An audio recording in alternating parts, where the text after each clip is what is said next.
This is Brooklyn, St. Michael with the School of Aquaponics, and this is Ask the Aquaponics God. Preventing you from becoming a biscuit-headed grower. Today, ladies and gentlemen, we have a system review. I haven't done one of these in a long time, so I'm excited. I'm pumped up. I'm ready to check it out. It's coming from a viewer named Joe, all the way over from Holland. So we're gonna check out and see what he has going on, see what we can improve on, some of the things that he's doing right, and just check it out and give you guys an update and an overview of what he has going on. So with that being said, let's jump right into my man Joe's system. Hey Brooklyn, welcome in Holland. What the heck is going on, Joe, man? I just have to give another greeting. I know I gave one already, but I'm giving another one because I feel good today. What's going on, Joe, man? I hope everything is going well with you. I hope the health is going well. I hope the kids are doing well if you have them. I hope everything is going well. All right, Joe? Thanks again. Let's get some more.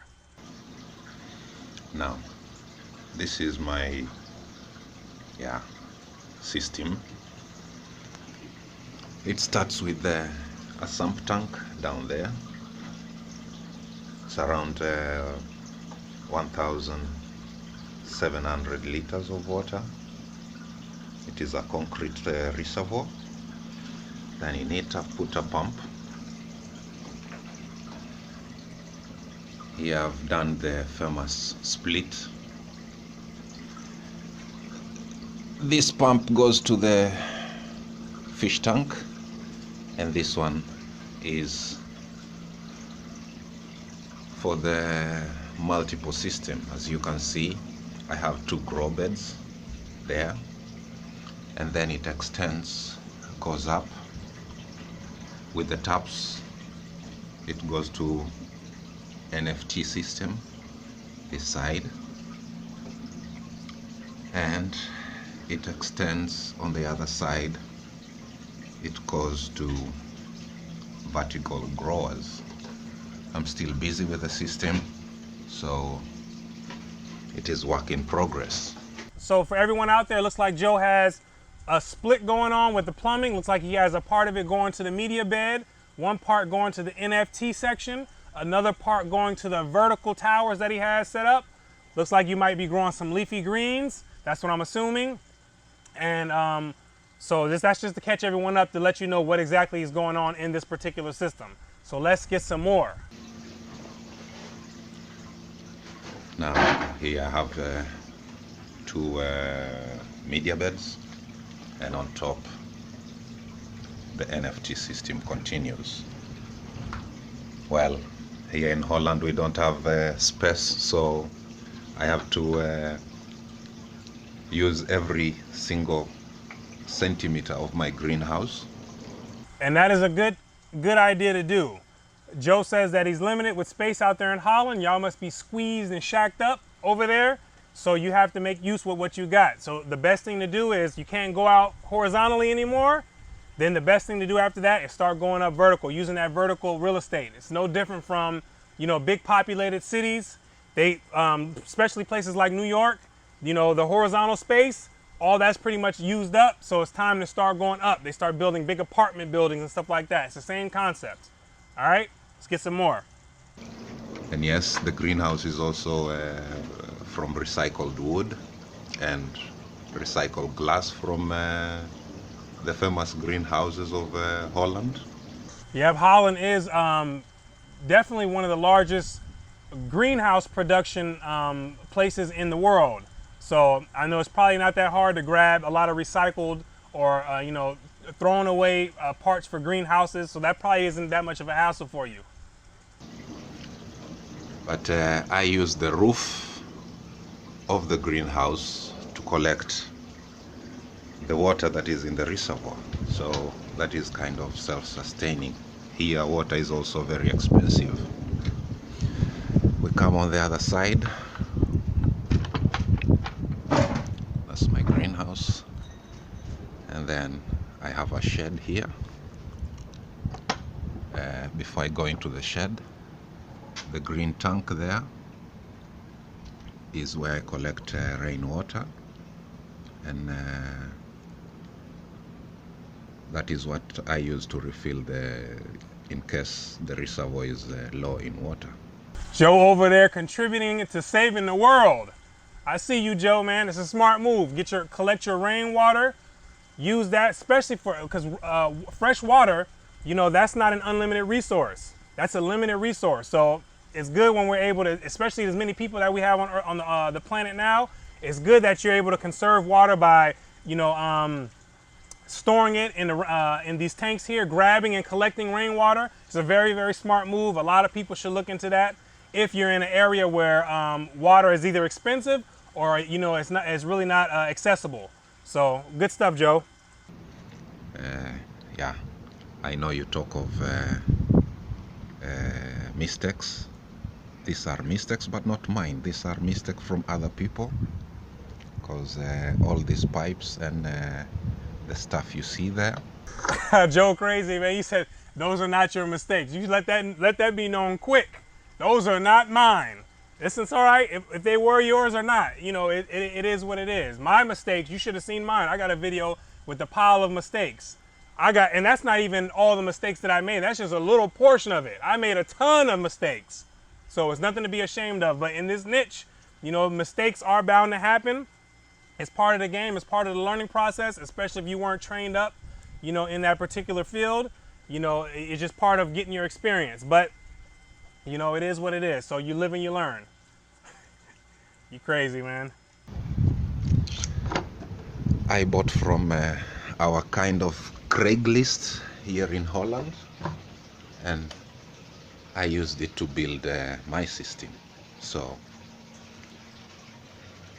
this side, yes, I'm just using recycled wood, and I built a fish tank. For now it is fishless. It's only I'm only cycling the water. So for those of you guys that don't know what Joe means by cycling the water, he's referring to the nitrification process, where you're taking ammonia and converting it into nitrite and then eventually into nitrate. The ammonia and the nitrite, those are toxic at relatively low levels. So we want this nitrification process to occur so we can push this form of nitrogen from ammonia to nitrite and into a relatively non-toxic form of nitrate, which is a form of nitrogen that plants absolutely love. So that's what he's referring to when he's talking about cycling his system. All you guys who are new, you're gonna have to cycle your system as well. All right? As you can see, this is a tank of almost around 1500 liters. And then, no, those are not mistakes. Those are also stuff that I'm going to use to make a biofilter. And then this tank flows into this smaller tank down here. The idea is when it is too cold, I can close the tap from the greenhouse. Then I can just cycle water in here, because it is easier to kind of warm water here inside than warm all the water from the greenhouse and here. So all in all, that is my system. The only question I have is, yeah, well, with around 6,000 liters system, how many fishes can I grow? Yeah, still in process. I still have to put a solid filter here. I will use in this pipe I will put a swirl filter or something. Then the water falls into that tank there, and it goes back to the reservoir in the greenhouse. So in short, that is my system. Any tips you can give so that I am not a biscuit head grower will be appreciated. Thank you. So here's the thing. you ran into a dilemma. We have a dilemma here with this particular system. It's a few things that I would adjust or that I would have not done, after doing aquaponics for, over the years. And one of the things that I would first of all not have done is I would not put together a hybrid system. I would not match the NFT with the media bed. If you want to run a media bed, I'd run that separately. If you want to run an NFT, I'd run that separately. Right? And that is because NFT has its own water chemistry that occurs that's different from what happens in the media bed. The feeding rates are different. The fish stocking density is different. The solid removal component is different. It's just a different system, and it's not really to someone's best interest, especially if you're new, to combine both of those together, because now you're complicating the system and making it complex. Aquaponics is already complex as it is, but when you start doing hybrid systems, you start increasing the complexity of your system. So I would keep those separate, right? And another thing, which is probably the biggest dilemma, is that you built the system first without first properly balancing it. Going through on paper, writing out the calculations, finding out how many plants you want to grow, and then from there figuring out how many fish you need and how much fish feed you need in order to support that plant production area. You see, this is something that needs to be done, and this is part of the fundamentals. This needs to be done prior to building. This is a mistake that I used to make back in the day, and this is a mistake that probably 95 to 98 to 99% of the people make who jump into aquaponics. And that's where the problems come in. When your system's not balanced. If I have a fish tank, a super small fish tank, and a super huge plant production area, no matter how much feed I put in there, it's not going to be able to support that plant production area because I can't grow enough fish in that small fish tank. And it looks like this is what your dilemma is here. You have somewhat of a small fish tank compared to all those vegetables that you have out there. Right? So that's one thing that, that definitely is going to be problematic, for what you have here. So what I would suggest you do is either two things. You're either going to have to modify the fish tank or modify the plant production area to make sure that it's balanced. So that means you're going to have to go through, run some calculations, and then check to make sure that your fish tank size and the amount of fish that you want to put in there is going to match the plant production area. Now, like I said, you have a media bed there. When you're running a media bed system, it doesn't allow you to stock as many fish in your system. It doesn't allow a high fish stocking density. If you want to check the fish stocking density for a media bed system, Dr. Wilson Leonard, he put together a calculator that you can go and check out. You can go and Google it, Dr. Wilson Leonard, and look for his media bed calculator. And there he allows you to input your numbers to find out the size fish tank you need and the amount of fish that you need to put in there at a certain feeding rate. Right? So he gives that to you. That's going to be different from what you're going to have in your NFT system. The NFT system is going to run off different numbers. But you need to go through and run some calculations. So I know that's not something that you want to hear. Nobody wants to hear that. But that is going to prevent you from having a lot of the problems that you will experience if you just run it off of just winging it, building something, putting it together however you want to put it together, and then just slapping fish in there and then trying to feed. Right? It's going to help prevent a lot of those issues from occurring.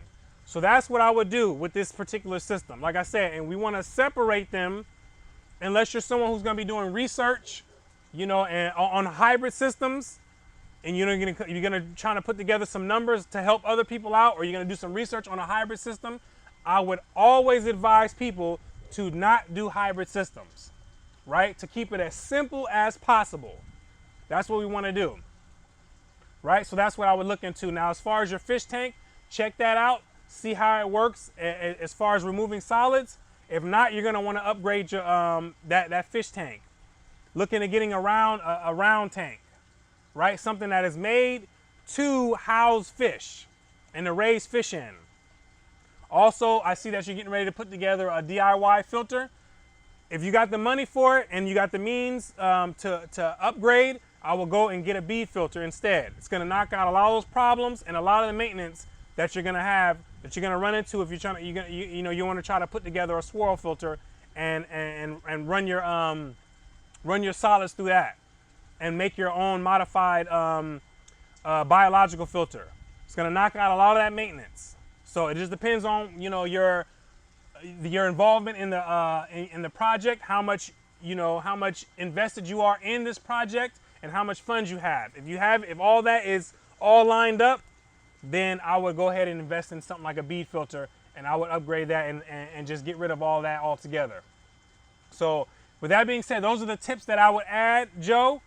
And there's some work that does need to be put in, before you really get some good production out of this system, and something that you can, you're able to kind of minimize the amount of maintenance that you're going to do on it. There's some work that needs to be put in.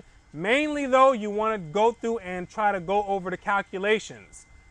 That's the main thing. You want to balance your system first before you start growing anything. You want to make sure that it's balanced. Make sure you know how much feed you're going to need to put in there to support the plant production area. This is extremely important, or else you're going to run into a lot of unnecessary nutrient deficiencies, right? So something very, very important. So these are all part of the fundamentals. You got to get your foundation right before you jump in there. Aquaponics is not something to play around with.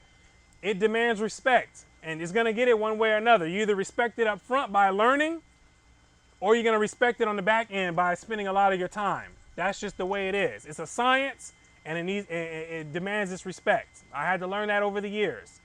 So hopefully that has helped you out, Joe. And those are the tips that I would give. For those of you out there that have questions, you can submit it. You can leave a comment, a question underneath in the comment section, or you can submit a comment or your question at brooklyn@theschoolofaquponics.com, and then I'll be able to go through it, look through it, and then hopefully make a video like I did here with Joe. So also, you can go to theschoolofaquponics.com.